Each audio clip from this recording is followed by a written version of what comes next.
very good evening, everyone, or good morning, depending on where you have logged in from. Today we are down to the last part of our webinar series, which we started this month. The first one was on MRI, second one was MSK ultrasound, and today we are going to touch upon a little bit on the vast field of musculoskeletal interventions.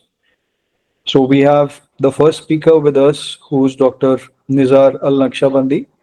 Dr. Nizar is a musculoskeletal radiologist who trained in Canada, works in King Saud Hospital in Riyadh, Saudi Arabia, and he also works part-time in Canada.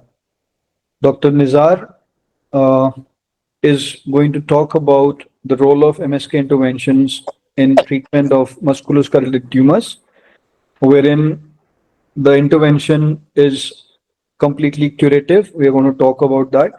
And we are going to talk about the conditions wherein we cannot treat, but we want to alleviate the pain of patient, give him a better quality of life. Sometimes it's end of life care. Sometimes it's just palliative, where you want to take away the pain. And Dr. Nizar is going to talk about that. After Dr. Nizar, we will be going on to the next topic, which is going to be the role of high volume injections in musculoskeletal interventions. So, Dr. Nizar, over to you. Thank you very much, Dr. Sharma. I really appreciate your invite, and I appreciate all the heavy load work that you're doing, success of education to the world and the IMS. This is a second and third, maybe fourth invitation for everyone to join in IMS in Mauritius, learn something new and see the beautiful beaches in the country. So today I'll be talking about role of MSK intervention in tumor treatment and palliative care.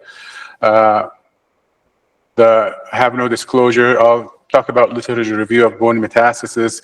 We'll talk about percutaneous vertebroplasty, the combination of percutaneous vertebroplasty and radiofrequency ablation. We're touching a little bit on cryoablation, talking about various nerve blocks and ganglion blocks. And finally, we'll be talking about RFA beyond solid organs and bony metastasis. So let's talk about a little bit about bony metastasis. Bony metastasis occurs in about 20% of cancer patients, and it can produce pain and or pathological fractures, especially in the musculoskeletal system, spine, or peripheral bones. The options available for the oncologist and palliative physician are either opioids. If the opioids fail or only provide a little bit relief, then we can go for cementoplasty. Cementoplasty can be done alone or in combination with radiofrequency ablation. It is not curative though, but it is only for palliation and pain relief. Cryotherapy can be done and can be curative. Therefore, when do we use, or when are we called for musculoskeletal procedures in these patients? When there is failure of opioids, or they are not well tolerated, or the patient accelerating the patient into comas that are not wanted, or there is failure of radiotherapy, or there's contraindication of radiotherapy, whether it's affecting a vital organ, or the patient does not wish to go for radiotherapy. Again, the cementoplasty is not curative, not anti-tumor, but cryoablation can be curative. The analgesic effect from cementoplasty is well documented in the medical literature as producing a reduction of pain of 80 to 97% of the cases, as in the latest literature indicates. Cementoplasty of painful metastatic vertebra produces a significant reduction in pain in about 81% of patients treated.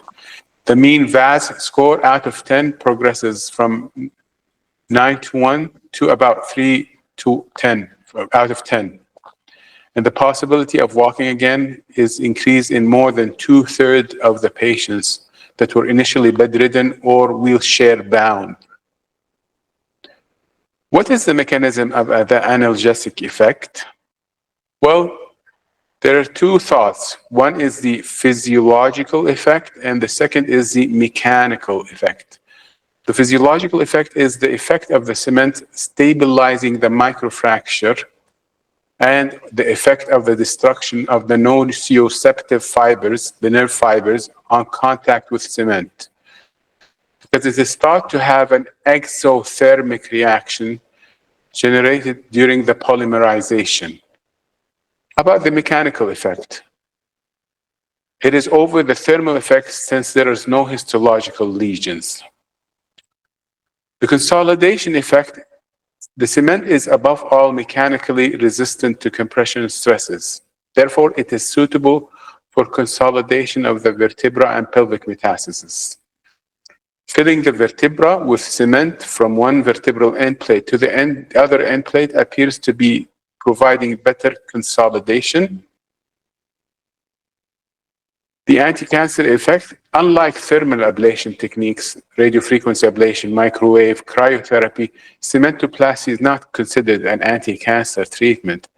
If the aim of the treatment is curative in these patients with several metastases, then you should not give the patients high hopes on that. But however, if it is relieving the pain, the cell lysis effect related to the hyperthermia at the time of polymerization is therefore not constant and is limited to the interface with the cement. The hyperthermia effect is very short duration, up to 5 minutes, and extremely variable depending on the types of cement used. So what are the indications in practice? The prime indication for cementoplasty in oncology is the analgesic treatment of bone metastasis in palliative care patient. It can only be done in lytic or maybe lytic and sclerotic, which are mixed, but primarily lytic. But it cannot be done in purely sclerotic lesions. Therefore, because the cement will not be able to manipulate or go interlaced between these solid sclerotic components. So vertebroplasty is a percutaneous injection of bone cement into a symptomatic fractured vertebra under fluoroscopic guidance. It is safe and can be a simple outpatient procedure if you like. The indications for vertebroplasty is pain relief and stabilization, metastasis and in multiple myeloma, in huge hemangiomas, and finally, for the initial one, which started all this, is the osteoporotic vertebral collapse. The contraindications are, as in any major procedure, coagulopathy, neurological symptoms, infection at the site of entry, and severe collapse. More than 90% of vertebra plana is considered, first of all, very chronic, unlikely to have bone marrow edema, and if the width of the vertebra is more than your needle width, then it's quite risky and would not be attempted. How do we work up these patients? Well, you have to take a thorough history and physical examination. Start with your plain films, bone scan to make sure how many you can assess and how many vertebral bodies are affected, whether the peripheral skeleton is involved. Get an MRI, and that's very important along with the bone scan, because if they are chronic and there is no bone marrow edema, it is unlikely that they are the source of the pain. Get your medical clearance. Remember, these patients are either elderly with heart conditions, diabetics, or with chronic renal problems. And then finally is to go for the vertebroplasty. I'll give you an example. This is of a 75-year-old female with severe back pain. Initial starting was the patient came with a bone scan which showed high signal uptake of the radiotracer uptake at the mid-thoracic, lower thoracic and upper lumbar vertebra. The radiopharmaceutical uptake confirmed that this is a metastatic vertebra from breast cancer, and therefore injection of polymethyl methacrylate into T12 was performed, and the patient's VAS score dropped from 9 out of 10 to 3 out of 10. So what are the results? According to a recent randomized trials, PVB results in a statistically significant improvement in pain. It is good that multiple levels can be treated, and in this example of another patient who had breast cancer metastasis, T12 as well as T11 as well as T12 were injected with polymethyl methacrylate. And the good thing about it is that you really don't have to fill the whole vertebra. Even approximately 1 cc is more than enough to kill the nociceptive receptors of nerves to relieve the patient's pain. Remember, it does come with some source of complication. The worst complication is leakage into the canal. Here, in this case, we stopped after we saw less than 0.1 cc of leakage into the canal. Luckily, there was no paraplegia, because if there was more leakage, you would worry about compression on the cord and get the patient into paraplegia. But there was, however, leakage into the paraspinal muscles, which is not a good complication, because these can act as granuloma and can be cause painful muscles. So the surgeons may have to go in and take this granuloma out. We'll move on now to CT-guided radiofrequency ablation combined with cementoplasty. And this is initially, radiofrequency ablation was a standard treatment for osteoid osteoma, but the other indications are expanding, such as in giant cell tumor, osteoblastoma, hemangioma, and metastasis. This is a case of a patient who had lymphoma. So initially, we had insertion of the needle into the lytic vertebral body. We then went in coaxially and with the radiofrequency ablation probe, created a space in the soft tissue mass, followed by injection of approximately 3 cc of polymethyl methacrylate. So combination of percutaneous vertebroplasty with radiofrequency ablation can be performed. So the question arises, cementoplasty versus radiotherapy.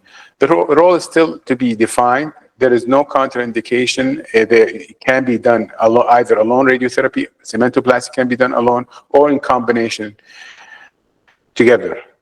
It is efficacious, rapid in action, and it acts as action of consolidation and the possibility of treating areas already radiated by metastasis.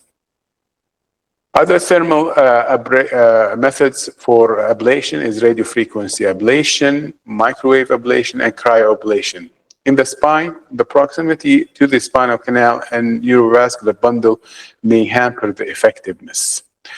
This is an example of a young patient who had a weird type of scoliosis. So we're usually related to the idiopathic scoliosis, the S-shaped scoliosis. And in this case, the scoliosis was extremely painful at night. When we did a plain radiographs, we can see that there is scoliosis convex to the left at L5, unusual type of scoliosis, and there's no thoracic component. Surely enough, we did a CT scan and we saw this huge nidus at L5 or L4. With this nidus, we inserted in our needle, did a biopsy, confirmed it to be an osteoid osteoma, and then ablated it. Nice result of the scoliosis almost completely gone without need for open reduction, internal fixation, and placement of screws and rods. You can imagine if this was placed as a scoliosis case, then you'll be not treating the scoliosis and the pain will still persist forever. So other techniques is the microwave antenna inserted into a tumor under image guidance, extending 2 centimeters beyond the lesion, which produces friction and elevation and molecular movement. And at the end point is thermal coagulation. We move on now into cryoablation. Cryoablation is applied when extreme cold is applied to a lesion. Its advantages is that we can see the visibility of the ice ball and decrease the perioperative pain. So in these cases, you really don't need general anesthesia as in radiofrequency ablation, but even just a little bit of sedation. In this case, you can see where we're getting into the nidus in the subtalar joint of the ankle. You can see the nidus here, and you can see after we're done, the ice ball effect. And doing an MRI, you can see the bone marrow edema from the ice ball effect from the cryoablation. Cryoablation can also be used in dermatofibromatosis or other soft tissue tumors, such as in this case, a soft tissue mass in the subcutaneous tissue, which is high in signal intensity. And you can see the probes entering, the cooling effect, and finally, the end result is reduction in the size of the soft tissue tumor. Other techniques that are good for palliation, specifically in abdominal tumors, and that the MSK radiologists or interventional radiologists can use is celiac plexus block, particularly in persistent interactable abdominal or localized back pain due to malignant disease in the upper abdomen. You insert your needles just at the celiac plexus, inject contrast to make sure that there is no reflux into the hepatic vessels, and then inject 100% alcohol to cause celiac plexus ablation. And a ganglion impart block can be done either fluoroscopic or ultrasound guidance, and it's very useful in treatment of patients who have pain in the anus and distal parts of the urethra, rectum, and vagina. Also in coccydynia, patients who have coccydynia from previous fracture or infection that has not healed. And it's a very simple procedure while doing it fluoroscopically or ultrasound guided, getting your needle into the ganglion impar, traversing the coccyx, and then injecting contrast if you're doing it fluoroscopically, and then either injecting steroids or alcohol, depending on what your end result wanted to be. Stellate ganglion blocks is very useful in patients who have a lot of malignancies, especially in the head and neck. Patients who have reflex sympathetic dystrophy, herpes zoster, and in CRIPS, chronic relenting polyarthropathies. And also for patients who have an anxiety, and lately in patients who have loss of smell, and who they've lost their sense of smell following COVID. They have found that when you do a stellate ganglion block, you can relieve the patient's anosmia, and the patient's smell will return back. So with that, I'm done with my quick part of the lecture. It's a little bit of teaser until we see you all soon in Mauritius. Thank you very much.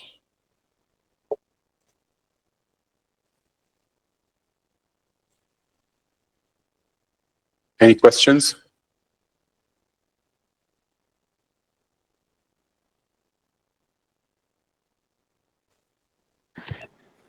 Hey, Dr. Nizar, how are you? Hello. This is Avnish. Vijay, how are you? Good. I see your celiac axis block going through the stomach and bowel loops. Have you encountered any complications for that? Patients were placed, that's a very excellent question. Patients were aware about it. We kept them in MPO and then shifted them to ICU. No, there was no complications. So we're worried about peritonitis, but they were covered with antibiotics. Yeah, thanks. Great. Thank you, Dr. Nizar. You're welcome. Regarding the cases of osteoporosis, will you consider the clinical status of osteoporosis for those patients and cases of vertebroplasty? So would you involve someone to treat the osteoporosis, or you just go ahead and treat these osteoporotic fractures? That's an excellent question. I always get the endocrinologist or internal medicine specialist involved, because I keep telling the patients, you're lucky that you had the vertebral fracture instead of your hip fracture, because hip fracture, the mortality rate within 1 year is 50%. and it's a disabling fracture. So treating osteoporosis is very of utmost importance, and putting them back on vitamin D and anti-osteoporotic treatment will prevent any further fractures in the future. Thank you. Thank you.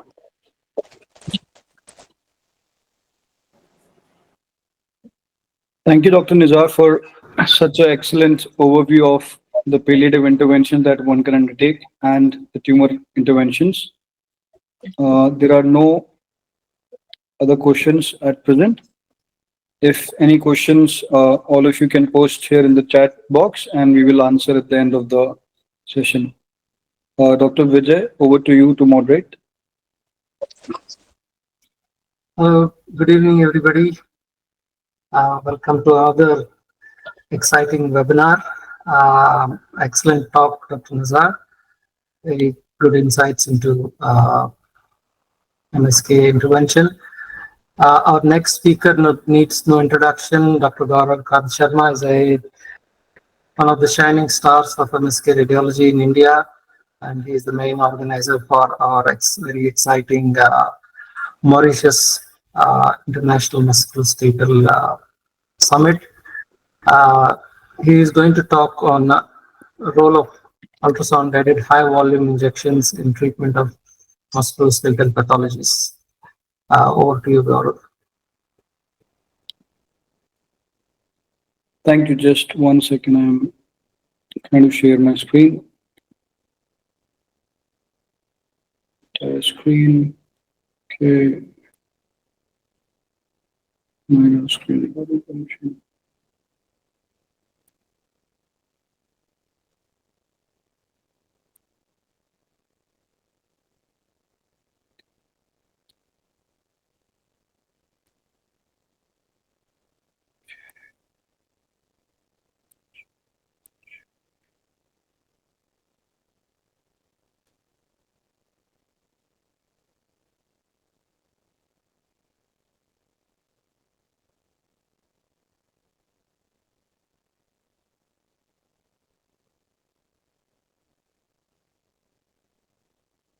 Bhavna, can you help me?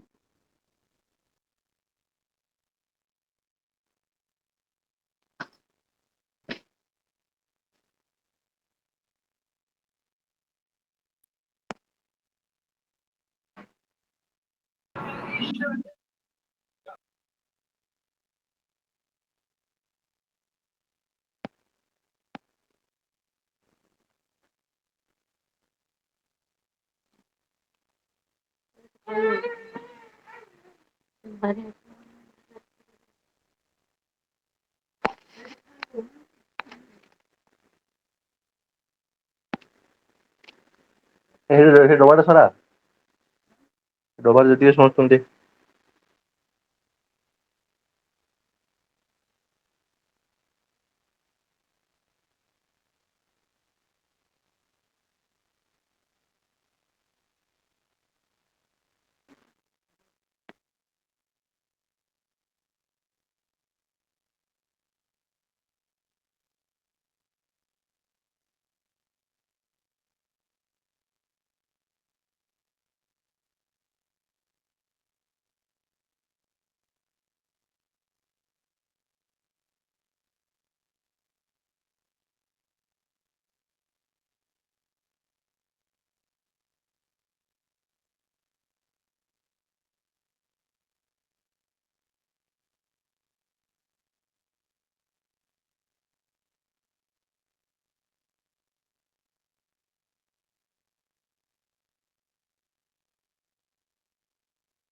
Sorry for the technical disturbance. I think it should work now.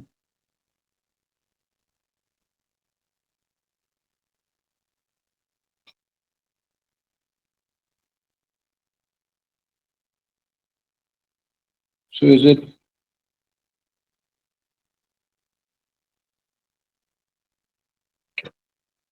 Today I'm going to talk a bit about image-guided high-volume injections, wherein different interventions that we do, wherein we use a large volume of fluid to treat various musculoskeletal conditions. So I will just give an overview of these. Now, what are we trying to do by injecting these high volume of fluid around various targets, which can be around a tendon, which can be around a ligament, which can be around the fascia. It can be in the plane between the fascia and the muscle. It can sometimes be a bursae, and sometimes it can be joint when we want to separate the scar or the fibrous tissue from within the joint. And we can do the same with cartilage when we want to separate the scar from around the cartilage. And sometimes we can use these high volume of fluids to dissect the nerve from scar around them. When we talk about tendinosis and tendon degeneration, ligament degeneration, the aim is most of the times usually a short-term aim wherein you want to decrease the pain for some time. Let's say the player is in the season, he's playing right now, she's playing right now, and you want to provide some immediate relief, providing some game time, and maybe there is a good chance that with uh, some protective mechanism, like during the play, the player can have some taping while playing to protect the structure, and then undergoes rigorous rehab. And there is a good possibility, depending on the level of degeneration, that the player may recover without any further intervention later on from the degenerative condition. But a lot of times, this is more of a stopgap solution. We will see few cases. Bursal adhesions, again, we will see few cases.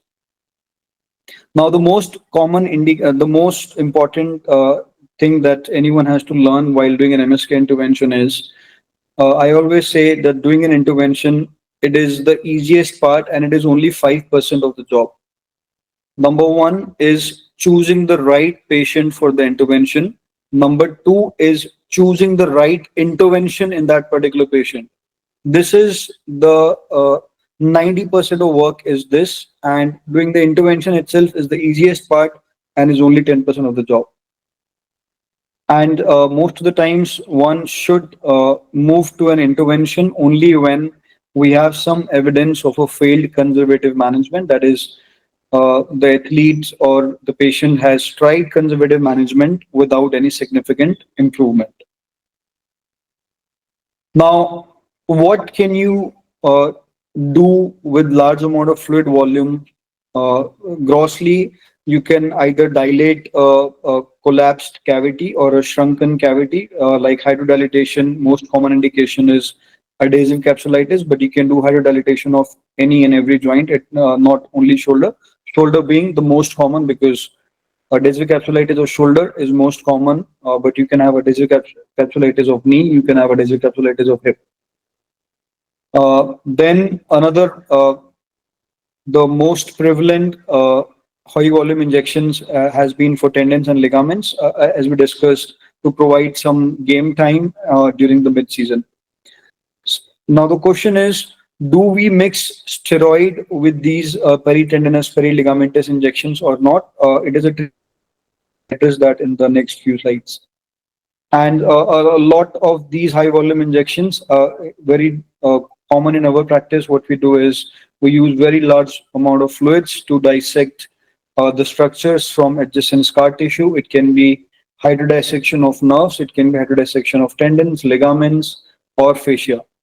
Hydrodissection just means you are using a large amount of fluid, which can either be normal saline or isotonic dextrose, to dissect tissue from adjacent planes and any adherence if there.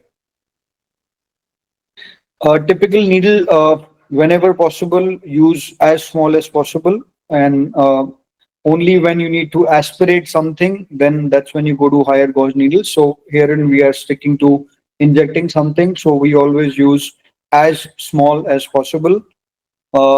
Probes as high as possible. So if you can see something with a hockey stick probe, do not use linear probe. If you can see something with a higher linear probe, do not use the lower linear probe. So that is so in my practice, 90% or maybe 80% of my entire practice is done with hockey stick probe. Sometimes I would do a shoulder intervention with the hockey stick probe, depending on the body habitus of the patient. Now, coming back to where we were discussing the high volume injections for tendons and ligaments, when we are trying to give some game time and put the athlete back on track during the season, the main aim is uh, a tendon has, whenever there is a tendon degeneration, there will always be reactive neovascularity, which the body will do to cause, to provide more blood circulation within the tendon or the ligament or muscle or whatever the structure is. And these two neovascularities are basically divided into neovascularization, which penetrate deeper into the substance of the tendon or the ligament and provide actually intrinsic increased blood supply within the structure. Or sometimes it is just very surface vascularity, but does not really provide uh, increased vascularity within the substance of the structure, but leads to a lot of pain generation by bringing in the inflammatory mediators. So that is essentially what we are trying to target with doing high volume injections when we talk about peritendinous or ligamentous interventions. Also, on the surface of these tendons and ligaments, these most of the time these are chronically degenerated tendons or ligament that we're talking about. On the surface of these structures, there is a neo network of neural tissue, which is again causing to more pain than actually adding to the healing process. So by doing these high volume injections, what we are essentially doing is we are stripping away these painful vascularity, which is doing bringing in more inflammatory mediators than doing the healing itself, and stripping away these peripheral, these surface neural network from the surface of the tendon or ligament, so as to decrease the pain. So as we discussed, we must be very clear that this is not something which is actually causing the healing itself, but this is more of a pain management. Uh, and the healing itself will happen with good rehab and protective mechanisms, as we discussed earlier. Now, what is the fluid that we use for doing high volume injections? When we are talking about peritendinous, periligamentous interventions, or when we are talking about removing a scar from any structure, tendon, nerve, ligament, anything, the fluid that we are talking about is essentially normal saline, wherein we just want the hydro dissection. We don't want any other property of the fluid. That's when we use normal saline. You can even use distilled water. In our practice, we use normal saline. Sometimes we use isotonic dextrose. We will come to that slide later. So this is just the diagram which I took from an article. This just shows that there is an extensive network of these surface vascularity around. This is a chronically injured Achilles tendon, and you can see there is an extensive network of surface vascularity on the tendon.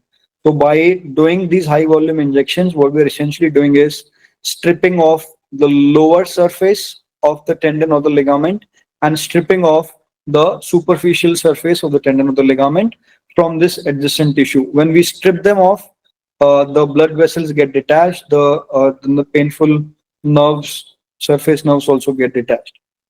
Now the question is, should we or should we not mix steroids when we use these high volume injections for tendon and ligaments? It's a tricky question. It actually absolutely depends on the patient to patient. So there is no blanket answer which I can give you that you can use steroids.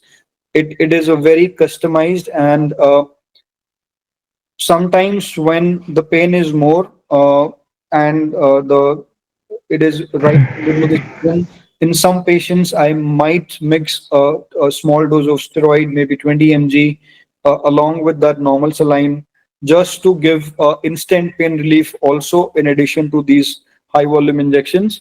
And in some patients I won't. This is a very, maybe we'll answer this question at the end of the talk in the discussion. Also, be wary of the National Anti-Doping Agency guidelines and the World Anti-Doping Agency guidelines. They keep evolving, so you should be wary of those guidelines. And whenever you do these injections, if at all you're mixing steroid, always be communication in with the treating sports physician who is with the team of the player, and do it only if the sports physician or the sports physiotherapist is on board and agrees to mixing steroid. Do not take an isolated decision and mix steroid without a team decision. As we already discussed, which patient we choose for it, usually it is elite athletes who are in mid during the season. They do not have time to go off, get recovered, and come back. We just need some instant pain relief and also pull them through the season without causing them any further significant injury. Uh, these high volume injections are only done on the surface, both the superficial surface and the deep surface. And because we are doing this for only pain management, the no healing per se is the aim. So we do not do any tendon fenestrations, we do not do any tenotomy, we do not do any ligament fenestrations. Now let's look at few cases. So we see a lot in our practice is athletes, high performing athletes, especially people who do martial arts, who do kickboxing, who have very violent movements around the shoulder joint, and they get typically these bursal thickenings. So in my practice, I do not call the bursal thickening as bursitis, because most of the times what I find in my practice, it may vary in your practice, but most of the times in my practice, I find these are mechanical bursal thickenings because of chronic repetitive micro trauma between the two layers of the bursa. There is a reactive thickening of the bursa.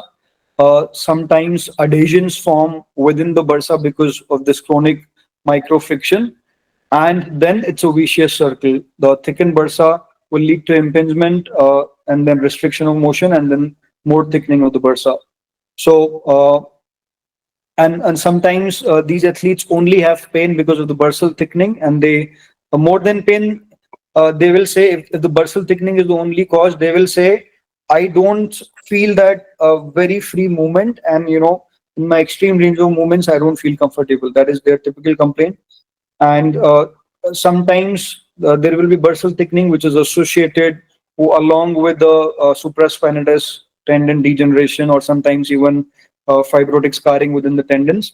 Those particular set of patients, I'm putting this out of purview of this talk, and we are right now talking about only about bursal thickening without tendon degeneration.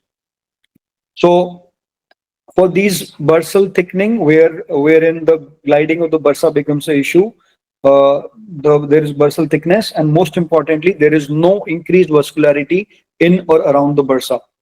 So in these cases, we do high volume injections into the bursa to increase the friction, to decrease the friction within the bursa, to improve the gliding of the layers of the bursa.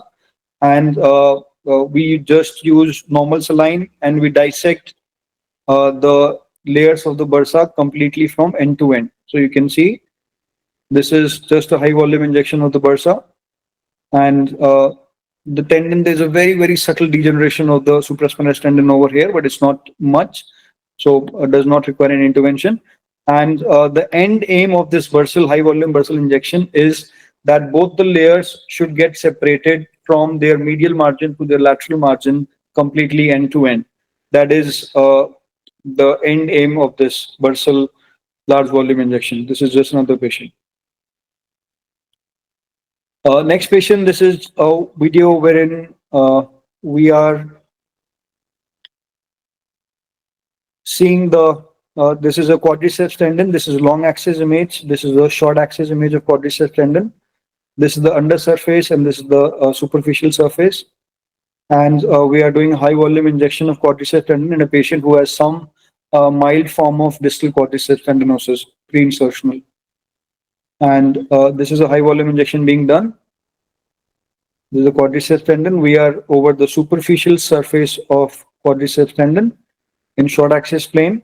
So you dissect the tendon from medial to lateral, and you achieve a complete dissection superficially.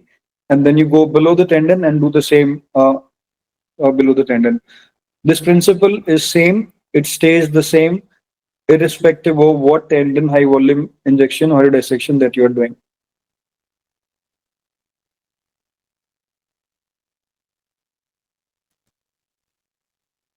So this is Achilles tendon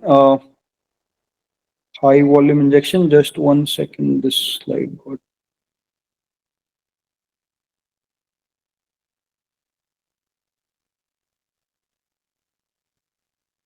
So this is the Achilles tendon short axis image. I am coming from medial to lateral. You can come in from medial to lateral, lateral to medial, it doesn't matter. As long as you don't injure the sural nerve before coming from lateral to medial, you go above the sural nerve, ideally superficial to it, or you dissect it and push it down, and then you create that plane where you just traverse above it. So as you can see here, we are dissecting the superficial layer of the Achilles tendon with a large amount of fluid volume in short axis plane. And then I'm trying to do the same, dissect the deeper layer of the Achilles tendon in the short axis image. You can see this is the needle which goes below the Achilles tendon, and we have dissected the deeper layer of the Achilles tendon. And then again, I'm going up. So as long as I don't see a complete circumferential dissection, I don't stop. With Achilles tendon, you can go up to 20 ml, you can go to up to even 30 ml, it doesn't matter because there's a lot of space.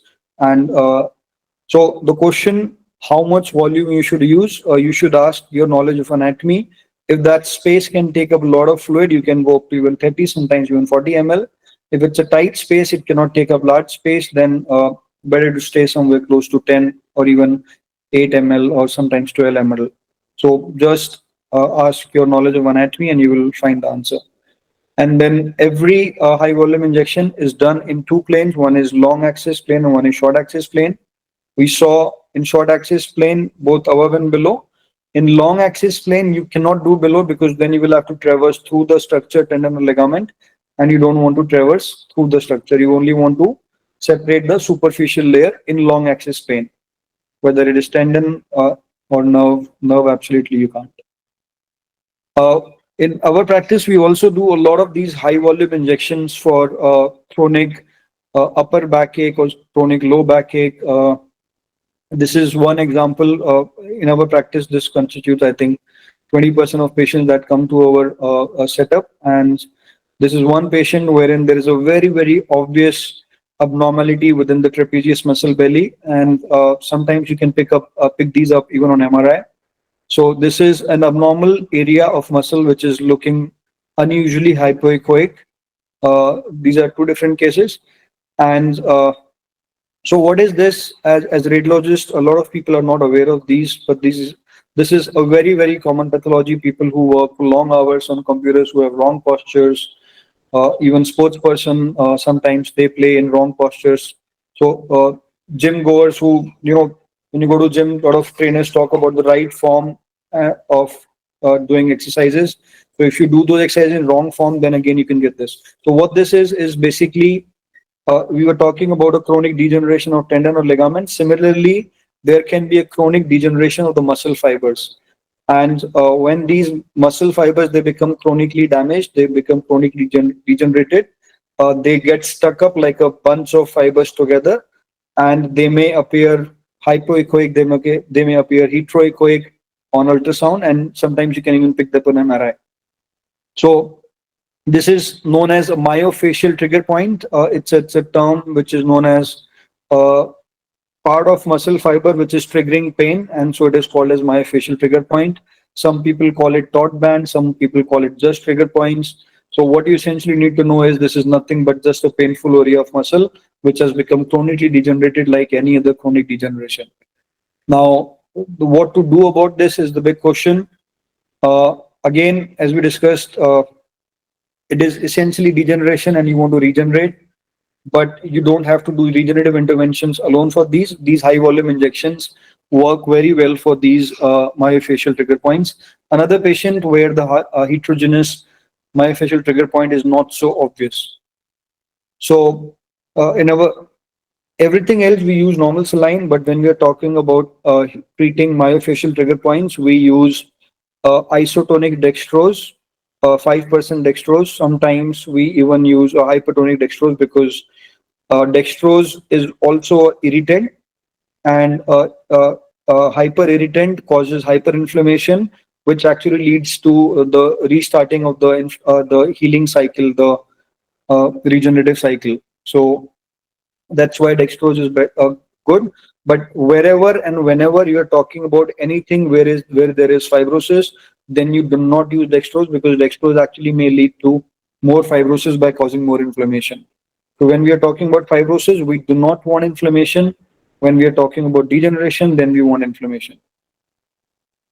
So you just use a large amount of fluid volume, you dissect the muscle fibers, you fenestrate them, and you separate the intermuscular planes between the different muscles, and you also separate the thoracolumbar fascia from the muscle above. So you do a hydrodissection of muscle fascia junction, you do a hydrodissection of muscle junction, and you fenestrate and hydrodissect the fibers of the muscles itself. Uh, Another very common case we do in our practice, we just did one case today, patients who have got ACL repair done, and now the complaint that they give you is my last 10 degrees or my last 5 degrees of knee extension is not there, or my last 2015, or depending on what is the degree, severity of complete knee flexion is not there. That is because of arthrofibrosis. So let's look at this MRI. So there's a lot of scarring. So scarring, post-ACL scarring is very, very common, but only some of these patients will be symptomatic. What my observation has been that in the patients, like if you see here, in the patients, you will, a lot of these ACL patients will show scarring, but only few of these show symptoms. And what I have observed is a lot of these patients, or almost all of these patients who show symptoms, it is because this scar in the hofas is now adherent to this trochlear articular cartilage, to this femoral condyle articular cartilage. And because that scar is stuck like a glue to the articular cartilage, complete extension does not happen because it is stuck here. You cannot completely extend the knee, and you cannot completely flex the knee. This is a axial of the same patient. So why I want to show axial here is to make you understand of what we do in the intervention. So this is the level of the scar. This is the articular cartilage, and the scar is stuck here to the articular cartilage. So essentially what you want to do is you want to separate this scar, the superficial layer of the scar, from the Hoffa's fat pad, and you want to separate the deeper layer of the scar from the articular cartilage. So not few, not many, all of these patients that we treat, next morning their range of motion is completely back. And the scar does not go away, the scar stays there, but the adherence of the scar to the Hoffa's fat pad and the adherence of the scar to the articular cartilage, that gets removed immediately. And we put them to aggressive rehab. In fact, the same evening, they go for a mobilization session, and next morning, most of these guys or patients, their range of motion is back. So this is a short axis image. This is the patellar tendon. This is the Hoffa's fat pad, and this is the scar that we were seeing on the MRI. This is the trochlea, and this is the articular cartilage. The scar is stuck over here. My target is 1, to go here in between the scar and the articular cartilage, and 2, to go between the scar and the Hoffa's fat pad above. So I just go in, we just use normal saline, we just do the hydrodissection, inject a large amount of fluid.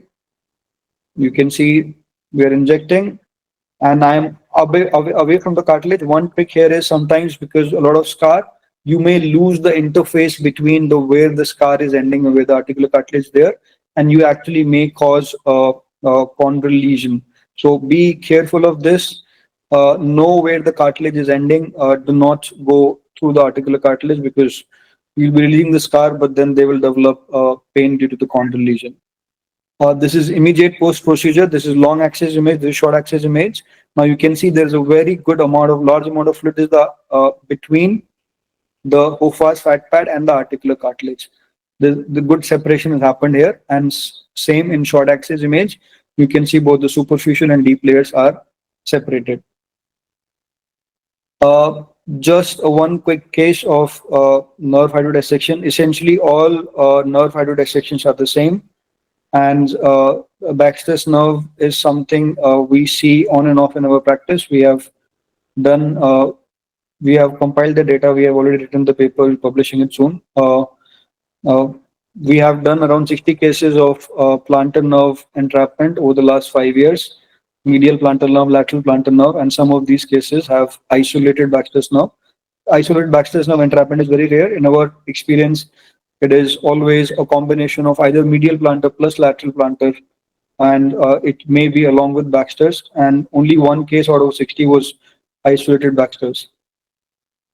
So, in our experience, we found that all of these patients with plantar nerve entrapments, all of these patients had a low arch, and they did not develop plantar fasciitis because of the low arch. Because of the low arch, there was a repetitive chronic microtrauma around the plantar nerves, and that led to perineural fibrosis, which eventually led to their entrapment. So this is just one such case. You can see the Baxter's nerve over here. It is swollen in size, it is increased in size. We are doing hydrodissection, a large amount of fluid volume. When doing these, I do not usually go more than 6-7 ml because with too much fluid here, you may actually cause like a mini compartment syndrome for some time, and that actually may worsen the entrapment. And more than the entrapment will not worsen, but in foot and ankle, one thing I'm really worried about when doing intervention is developing CRPS. Foot and ankle CRPS is such a big problem, which a lot of people do not have the real insight about. But any intervention that you do slightly go wrong, you irritate a nerve around foot and ankle, there are very high chances of developing foot and ankle. In our experience, we find a lot of these, maybe I see maybe 7 to 8 cases of CRPS around foot and ankle in a month. And sometimes these are triggered by surgery, sometimes these are just triggered by minor injuries, and sometimes by interventions. So be very careful with foot and ankle interventions. Plantar fascia, again, you can do a high volume injection in which you just dissect the plantar fascia superficial layer from the fat above using normal saline. In my practice, I combine them with regenerative interventions, and I use a high volume injection wherein I use the platelet poor plasma and the platelet rich plasma I use for the regenerative intervention itself. So a lot of times, or in fact, not all, most of the times when I am doing these tendon, ligament, or fascia interventions for regeneration, I always combine them with a high volume injection plus intrasubstance regenerative intervention. So just last thing I want to show is this is one such patient who had actually diagnosis of internal impingement with restricted glenohumeral joint rotation, and there was internal and external rotation deficit. And you can see this is an ultrasound image of the normal side. The posterior inferior capsular thickness is 1 mm. On the abnormal side, the posterior inferior joint capsule thickness is 2.1 mm. So this was a professional athlete, a thrower who does a lot of throwing, and because of the excessive throwing, as a compensatory mechanism, the posterior inferior capsule became thickened and it shrunk, which eventually led to the rotational deficit, internal and external. So now we can do intervention to release these thickened, scarred capsules around any joint, not just shoulder joint. And another ultrasound image. And all you have to do is just let's look at this video. All you have to do is dissect the layers of the thickened capsule, dissect the undersurface of the thickened capsule, and dissect the superficial surface of the thickened capsule, and just hydrodissect them, penetrate them, and then they will heal, and the fibrosis will get replaced with good tissue and the thickening will go away. So, in the end, I would like to conclude by saying that high volume interventions, high volume injections using a large amount of fluids works like wonder. Again, when you select the right patient for this intervention, and most importantly, explain them what you are doing and give them a realistic set of expectations. So if someone with quadriceps tendinosis, you tell them that, I'm doing this as a cure and you will be perfectly fine, you will not need anything else. So that patient is not going to, or that athlete is not going to do extensive rehab later on. And later on, when the tendon will undergo a partial rupture, it will not be the athlete who is responsible, it will be you who is responsible. So there should be very clear, crisp communication about what you are doing, and a very realistic set of expectations should be developed in the mind of the patient by you. I thank you all for your attention. Any questions? We'll be happy to discuss now. So this was just a overview, and if you want to learn extensively more about MSK interventions, you should come join us in Mauritius, because we have one whole day from morning 9 a.m. to evening 5 p.m., one whole day of only MSK interventions workshop, wherein we are going to talk in extensive details about these advanced interventions along with the basics of MSK interventions. And we also have orthobiologics preparation workshop. We have a workshop on bone marrow aspirate concentrate preparation. So you will learn a lot, right from basics to the most advanced. Dr. Vijay, over to you. Yeah, excellent talk, Gaurav. Really excellent insights into high volume injections. Even I have learned few tips from you. There are some questions. I'll read them out. What volume do you use to hydrodissect the bursa? Good question. Depends on what bursa I'm injecting in.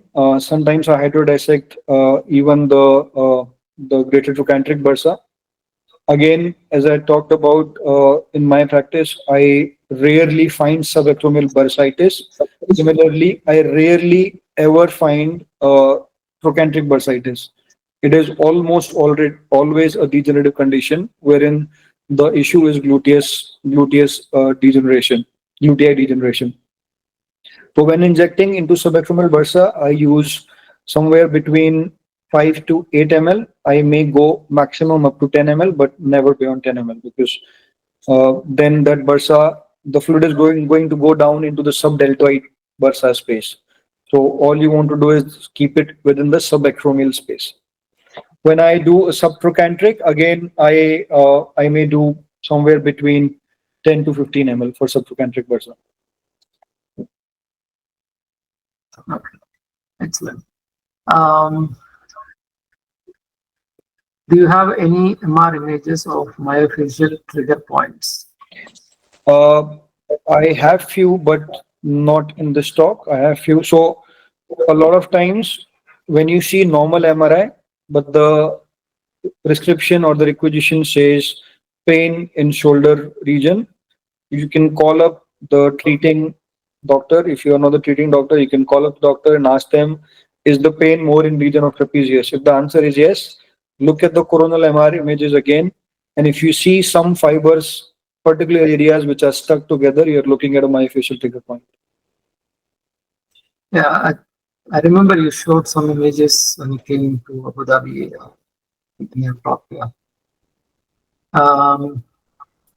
How long after the knee ligamentoplasty do you perform high volume injections? Can you repeat the question again? I'm sorry. How long after the knee ligamentoplasty do you perform high volume injections? Good question. So, as I said, every intervention should always be done when there is a documented failed trial of conservative management. What do I mean to say by this is, anything which can be addressed at a lower level, we do not go move to the higher level just because we can. If it can be treated at lower level, we treat it. So if the patient has had a ACL reconstruction or a knee ligament surgery done around 4 months back, and the physiotherapist who is doing the rehab says, I have done everything I could, but I am not able to get the last 10 degrees of knee extension. Then, so the minimum I would do it is at 3 months. Sometimes when it's a top class elite athlete having the highest level of rehab, sometimes as low as 2 months. But ideally, 4 months, you can go down to as low as 2 months, but never, because if it's a top class rehabilitation being done for a world class athlete, they have reached that stage at 2 months wherein they can say we are not able to get beyond this particular moment, and they know that they cannot go beyond this because they have tried everything. If it is not that highest level of elite world class setup, then that stage sometimes comes at 4 months. So it is that stage. It can come at 2 months, 3 months, 2.5, or 4 months. So you can do it as short as 2 months, and you may do it at 6 months, or like whatever the timeline is when the patient comes to you. Okay, excellent. Next question, for trigger points, should you use 5% dextrose or 25% dextrose? As I said, it is again a patient to patient criteria. I cannot go too much into detail into this, but sometimes I will use 5, sometimes I will do 25. I take that call from patient to patient, but most of the times it is 5%. That is the last question. And Dr. Nizar, any questions for me or any comments? Professor Avnish, if you are there, maybe you want to ask a few questions. So do you, no, this was great talks, both of them. Do you alter your mixture for hydrodissection? Meaning not the volume, but based on the location? Sir, can you elaborate your question a little further? So I was saying, like, if you're injected, say, in Hoffa's fat pad versus trochanteric bursa versus a muscle scar, do you alter your hydrodissection concentration or the injectate? Like how much anesthetic, how much saline, and is it warm or cold? Like if it's calcific tendinosis, like how do you alter anyway, or you just have one mixture for all? Sir, you mentioned muscle scar. So when it's intramuscular scar, I do not do hydrodissection. I do hydrodissection, but I do hydrodissection then with platelet-rich plasma or platelet-poor plasma, because in that case, the intramuscular scar, my aim is to regenerate that scarred portion of the muscle, which will always cause a little bit of pain whenever that elite athlete will load that muscle to the maximum. So for muscle, I use that regenerative agent.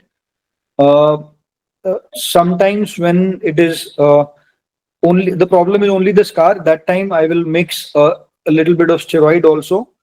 And sometimes when the tendon is also not healthy, that time I avoid using steroid because I don't want to injure the tendon any further. I hope I could answer your question.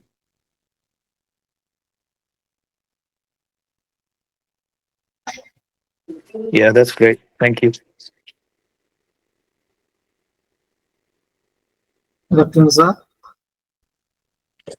Thank you. I have the greatest time joining such an elite group of radiologists and audience. Thank you very much. Yeah, I think we are looking forward to all of you joining us in Mauritius. All 40 of you who are online. So it'll be fun to meet in person. And one other thing I wanted to mention was in the scar areas, and this came from plastic surgery literature, and a guy in California who was doing scar lysis using Vitrace, hyaluronidase. So I found it very beneficial for all the scar areas, whether it's from CABG scar around the femoral nerve or say post-hysterectomy, somebody has scarring around the pudendal nerves, etc. That Vitrace actually lyses all the scar tissue and they feel quite good after that. So you can put like 200 units of Vitrace in that local site, comes in 1 cc, mix it with steroids and anesthetic, and can inject in that area of scarring. Got it, sir. Noted. Thank you for the insight. Two more questions. How do you decide whether to use 5% or higher?